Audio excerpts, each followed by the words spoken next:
கோவிந்தராஜ சுவாமி சிலையின் வரலாறு.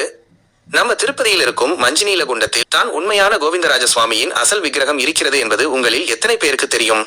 இந்த இடத்தை நரசிம்ம தீர்த்தம் என்றும் அழைப்பார்கள். இந்த சிலையின் வரலாற்றை தெரிந்து கொண்டால் உங்கள் மனதே ஸ்தம்பித்துவிடும். வீடியோவை கடைசி வரை பாருங்கள். நீங்கள் இந்த விக்கிரகத்தை தரிசிக்க விரும்பினால் சனிக்கிழமை மட்டுமே இதன் கதவுகள் திறக்கப்படும்.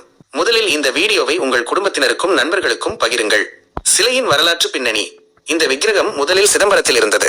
சோழ மன்னர்கள் வைணவ ஆலயங்களை சேதப்படுத்திய காலத்தில் இந்த விக்கிரகத்தை எடுத்துச் சென்று கடலில் வீசினார்கள். அதன் பிறகு அங்கிருந்து பக்தர்கள் யாருக்கும் தெரியாமல் இந்த விக்கிரகத்தை ரகசியமாக திருப்பதிக்கு கொண்டு வந்து சேர்த்தனர்.